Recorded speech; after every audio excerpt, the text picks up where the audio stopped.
जय श्री राम। यह कथा श्री राजेश्वरानंद जी महाराज जी द्वारा कही गई है। यह कथा आनंद के साथ ज्ञानवर्धक भी है।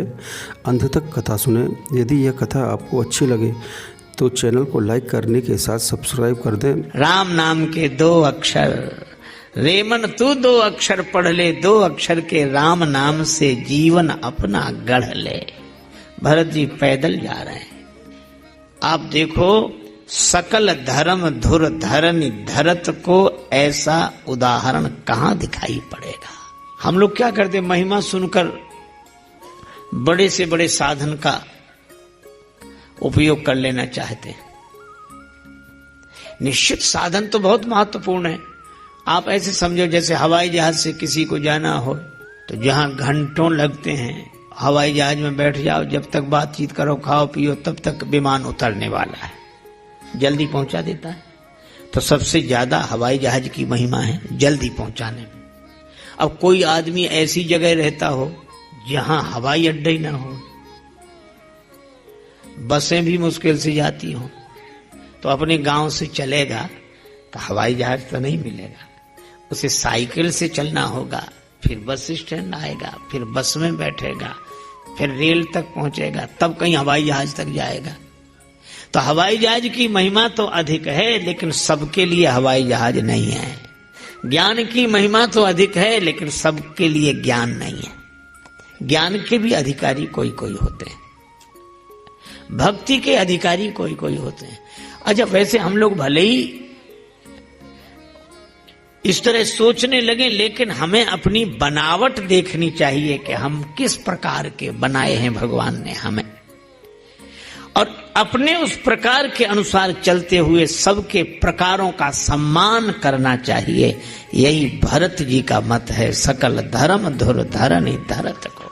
भरत जी पैदल चल रहे हैं। अब भरत जी को पैदल चलते देखा, सबने सवारियां छोड़ दी, सवारियां सबने छोड़ दी। वशिष्ठ जी ने देखा, माता कौशल्या ने देखा, भरत जी के पास गई, भरत गुरु जी के साथ रथ में बैठ जा। श्री भरत जी ने कहा कि माता, हमको पैदल चलने में ही आनंद लगता है, सुख लगता है। श्री कौशल्या माता ने कहा, वत्स, तुम्हारा जन्म अपने सुख के लिए नहीं हुआ, दूसरे के सुख के लिए। इसका अर्थ क्या है? भरत, तुम्हें पैदल चलते देखकर सबने सवारियां छोड़ दी हैं, सब पैदल पैदल पैदल चलने लगे हैं। संदेश गलत चला गया। सकल शोक कृस नहीं मग जोगू। आप ऐसे समझो जैसे पानी में कई लोगों की आदत होती है, वो पानी में ऐसे पड़े रहते जैसे पलंग पे सो रहे हो, बिना हाथ पांव हिलाए डुलाए आराम से घंटों पड़े रहते हैं। फिर तैर लेंगे, फिर लेट जाएंगे, फिर तैरेंगे, फिर लेट जाएंगे। और कोई नया आदमी जाए, देखे, वाह क्या बात है, कितने आराम से सो रहा है, इसमें क्या है। और वही पहले दिन जाके आराम से सोना चाहे तो जल्दी डूबेगा कि नहीं। एक आदमी तैरना सीखने गया, जैसे ही पानी में प्रवेश किया तो डुबकी लगी, डुबकी लगी, सो भागा। तैरना सिखाने वाला, कहां जा रहा, भाग के, रुको रुको रुको, ऐसी तो लगेंगी डुबकियां, तैरना सीखो। बोला नहीं, मैं तो भागा। अरे जा, कहां रहे हो? बोले, जब मैं तैरना सीख लूंगा तभी तालाब में पांव रखूंगा। अब ये कहां तैरना सीखेगा जब तालाब में पांव ही नहीं रखेगा। तो डुबकी तो लगेगी। इसलिए उसे उसकी प्रशंसा तो करनी चाहिए जो पानी में बिना हाथ पांव हिलाए पड़ा है, लेकिन साधना अपने स्तर से करनी चाहिए। हम दूसरे को देखकर वैसे ही करना चाहते, नहीं कर पाते तो अपनी असमर्थता ने उसकी निंदा करते। क्या है, ऐसे पड़े, इससे क्या फायदा है? अरे उसे फायदा हो या ना हो, तुम तो अपनी सोचो। सबने सवारियां छोड़ दी। कौशल्या माता ने कहा, धर्म व्यवस्था बिगड़ जाएगी। ये इतनी सवारियां इसलिए बनाई गई क्योंकि हर आदमी एक ही सवारी के योग्य नहीं है। इसीलिए धर्म ने इतनी साधनाएं दी हैं, इतनी साधनाएं दी हैं, ताकि आदमी अपने हिसाब से चयन कर सके, चल सके। हमारा सनातन धर्म तो बड़ा अद्भुत है। यहां तो इतने विभाग बांट दिए गए हैं। अब आपको शक्ति चाहिए, कहां जाओगे? जय जगदम्बा आदि शक्ति माता भवानी। बुद्धि चाहिए, सरस्वती माता के पास जाओ। धन चाहिए, लक्ष्मी माता के पास जाओ। ऐसे बटे हैं कि नहीं अलग अलग जगह, कितना बढ़िया बंटवारा है। इसी तरह अपनी स्थिति देखते हुए हमें अपने अनुसार साधना का चयन करना चाहिए, लेकिन चयन करके चलना एक ही दिशा में चाहिए और इस तरह सबका समर्थन करना ये सनातन धर्म है। हमारे यहाँ तो इतना अद्भुत है, इतना अद्भुत। अच्छा एक बात आप बताना,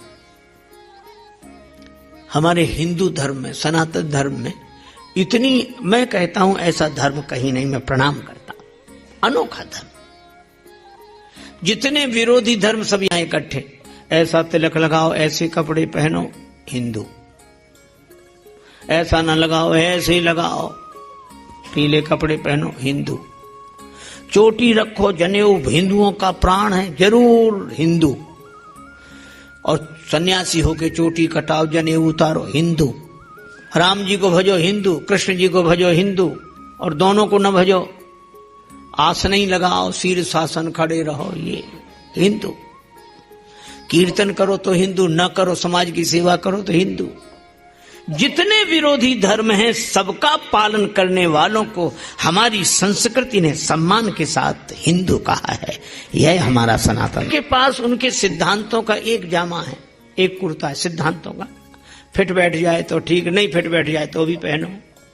पर हमारे यहाँ सिद्धांत के कुर्तों का ढेर लगा है, जो फिट बैठ जाए वही पहन लो। इसी अर्थ में यह सनातन धर्म है, हिंदू धर्म है, जहां सबकी संभावनाओं के लिए स्वागत हो। इसीलिए भरत जी संपूर्ण सनातन धर्म के स्वरूप हैं। सकल धर्म धुर धरनि धरत को, सबको साथ लेकर जा रहे हैं। लेकिन हमारी साधना से कहीं संदेश गलत न चला जाए। कौशल्या माता ने कहा रथ में बैठ जाओ, भरत जी रथ में बैठे, सब सवारियों से चलने लगे, संदेश सही जाना चाहिए। एक महात्मा जा रहे थे, उनके साथ एक सज्जन थे, रास्ते में पीपल का वृक्ष पड़ा। वो महात्मा पीपल के वृक्ष की परिक्रमा करते हैं, प्रणाम करते हैं, फिर आगे बढ़ते हैं। उनके साथ एक सज्जन थे, उन्होंने भी प्रणाम किया। रास्ते बोले महाराज आप इतने बड़े महात्मा, अभी भी आपको ये रह गया पीपल पूजना, अभी प्रणाम करना, पीपल अभी भी क्या चाहिए आपको जो अभी भी करते हो? महात्मा बोले हमें तो कुछ नहीं चाहिए। फिर प्रणाम काहे कर रहे थे? महात्मा बोले ये हम अपने लिए नहीं तुम्हारे लिए कर रहे थे। हमारे लिए क्यों? बोले अगर हम नहीं करते तो तुम तो करते ही नहीं, कि गुरु जी करते नहीं तो हम नहीं करते। इसीलिए पहले पढ़ने के लिए पढ़ना पड़ता है, और जब आचार्य हो जाए तो पढ़ाने के लिए पढ़ना पड़ता है। इसीलिए जीवन भर धर्म का आचरण। श्री भरत रथ पर बैठ गए ताकि लोगों को सही संदेश मिल सके।